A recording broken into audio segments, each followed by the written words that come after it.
এখন গাঁৱত 18 ঘৰ অসমীয়া 3 ঘৰ মিয়া এতিয়া মিয়াৰ উৎপাতত অসমীয়াৰ থাকিব নোৱাৰা অৱস্থা কিবা হলেই হালাল কৰি দিম বুলি দিয়ে ভাবুকি আমাৰ অসমীয়া বেৰাক এটা কৈ কাটিম বুলি কয় সি আৰু ঘনীয়েকো মোক কৈছে যে তহঁতক ডিঙি কাটি দিম হালাল কৰি দিম এনেকে কয় ভয় সংকাত কটাবলগীয়া হৈছে গাঁওবাসী প্ৰথমে এঘৰ আছিল এতিয়া 3 ঘৰ হ'ল আৰু এই 3 ঘৰৰ কাৰণে গাঁৱৰ সম্পূৰ্ণ পৰিৱেশ সলনি হ'ল এই অভিযোগ আমাৰ নহয় গাঁওবাসীয়ে কেমেৰাৰ সন্মুখত ব্যক্ত কৰিছে ভয় সংকাৰ কথা ৰাতি সন্ধিয়া হলে যি গাড়ী মিয়া হুলস্থুল গাড়ী মানুহ থাকিব নোৱাৰে গতিকে মোক সদিশে মানে মানুহ কি ঘৰ উঠাব লাগে ইয়াৰ পৰা তেতিয়াহে আমাৰ শান্তি হ'ব আমাৰ আগত আজি 15 মই 20 বছৰ আজি 60 বছৰ হ'ল এইখন ইয়াতে বুঢ়া হ'লহি এনেকুৱা পৰিৱেশ নাই দৰাচলতে শেহতীয়াকৈ হিতেশ্বৰ দাস নামৰ এজন যুৱকক বাবলু আলী নামৰ এজন মিয়া যুৱকে প্ৰাণে মৰাৰ ভাবুকি দিছিল তাৰ পাছতেই গাঁওখনত ভাতৃঘাতী সংঘৰ্ষৰ দৰে এক পৰিৱেশৰ সৃষ্টি হয় বিশেষকৈ যোৱাকালি সৰুকৈ হ'লেও এটা ভাতৃ সংঘৰ্ষ হোৱাৰ হৈছিলে ভাতৃ সংঘৰ্ষ হোৱাটো মানে অলপ পৰিস্থিতি অলপ বেয়ালৈ গৈছে মানে গোপনে আমি শুনা পাইছোঁ আচলতে গাঁওখনত ঘটিছিল কি যাৰ বাবে এনে পৰিস্থিতিৰ উদ্ভৱ হৈছে আজি 3 দিনমানৰ আগত তাৰমানে আমাৰ গাঁৱৰ এইফালে মানে নাম্বাৰবিহীন গাড়ী এখন চলি আছে তাৰপিছত আমাৰ গাঁৱৰ কেইজনমান ল'ৰাই কথা পাতিলোঁ যে মানুহজনকো চিনি নাপাওঁ গাড়ীখনৰ নম্বৰো নাই গতিকে কেনেকুৱা হ'ব পাৰে পিছত আমি 8-10জন ল'ৰা গৈ তেওঁলোকৰ ঘৰত গৈ সোধপোছ কৰিলোঁ যে গাড়ীখন যে আপোনালোকে নাম্বাৰ নোহোৱাকৈ চলাই আছে গতিকে গাড়ীখনৰ কাগজ পাতি কিবা আছেনে নাই কৈছে গাড়ীখনৰ কাগজ পাতি নাই তেতিয়া আমাৰ ল'ৰাখিনিয়ে ক'লে যে যদি আপোনাৰ গাড়ীখনৰ কাগজ পাতি নাই তেতিয়াহ'লে আপোনাৰ গাড়ীখন ৰাস্তাত নচলাব ঘৰত ৰাখক আৰু যেতিয়া নাম্বাৰ লগাব তেতিয়া গাড়ীখন চলাব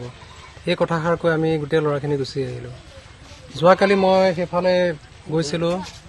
মানে গৰু কেইটামান সিফালে খুটি মাৰি থৈছিলোঁ পিছত গৰু আনিব গৈছিলোঁ গৰু আনি থকা অৱস্থাত ৰাস্তাতে মোক এজনে ধৰি তেওঁ মোক কাচিৰে আঘাত কৰিব চেষ্টা কৰিছিল তাৰ ফলত মই তেখেতৰ হাতত ধৰিলোঁ মোৰ নিজৰ দেহাৰ ছেফটিৰ কাৰণে তেখেতৰ হাতত ধৰোঁতে পিছত টনাটনিত তেখেতৰ হাতত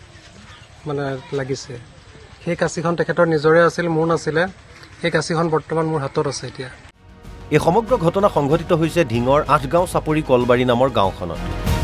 এই ঘটনাৰ পাছতে আৰক্ষীৰ কাষ চাপিছে গাঁওবাসী তেওঁলোকৰ সুৰক্ষাৰ বাবে মুখ্যমন্ত্ৰীক ব্যৱস্থা গ্ৰহণৰ আহ্বান আপোনালোকৰ জৰিয়তে আমি চৰকাৰ তথা মুখ্যমন্ত্ৰী মহোদয়লৈ আমাৰ বিশেষ অনুৰোধ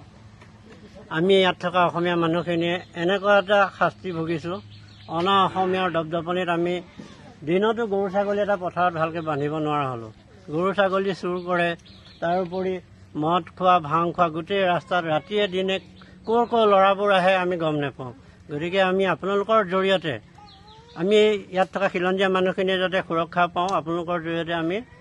মুখ্যমন্ত্ৰী মহোদয়লৈ আমি বিশেষ অনুৰোধ জনাইছোঁ তেখেতে যাতে আমাৰ এই অসমীয়া মানুহখিনিক কিবা এটা প্ৰকাৰে আমাক সুৰক্ষা দিয়ে এতিয়া গাঁওখনত উপস্থিত হৈ পৰিস্থিতিৰ বুজ লৈছে ঢিং ৰাজহ চক্ৰৰ চক্ৰ বিষয়া ঢিং থানাৰ ভাৰপ্ৰাপ্ত বিষয়াৰ লগতে নগাঁও আৰক্ষীৰ উচ্চপদস্থ বিষয়া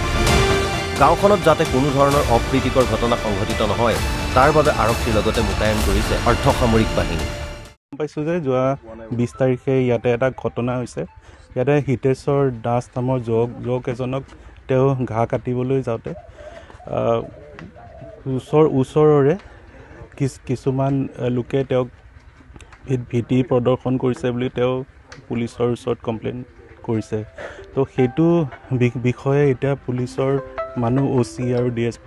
হিচাপে ইয়াত আহিছে তেওঁলোকে ইয়াতে চাই আছে আৰু আই থিংক FIRটো ৰেজিষ্টাৰ হৈ যাব আৰু পুলিচেও তেওঁলোকৰ পৰা ইনস্পেকশ্যন কৰিব ইনভেষ্টিগেশ্যন কৰিব আৰু মই ইয়াৰ যোগেদি সকলোকে শান্তি শৃংখলা অটুট ৰাখিবৰ কাৰণে মই সকলোকে অনুৰোধ কৰিলোঁ আৰু প্ৰশাসনৰ ফালৰ পৰা যিমানখিনি কৰিব লগা দায়িত্ব থাকে এইখিনি প্ৰশাসনৰ ফালৰ পৰা কৰিব সেইখিনিয়ে আছিলে ঢিঙৰ পৰা মুজাহিদুল ইছলামৰ ৰিপৰ্ট NB নিউজ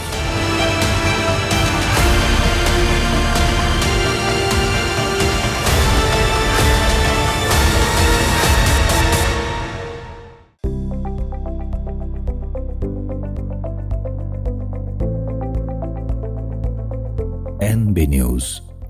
সহজ সৰল ভাষাত নৱভাৰতৰ কথা।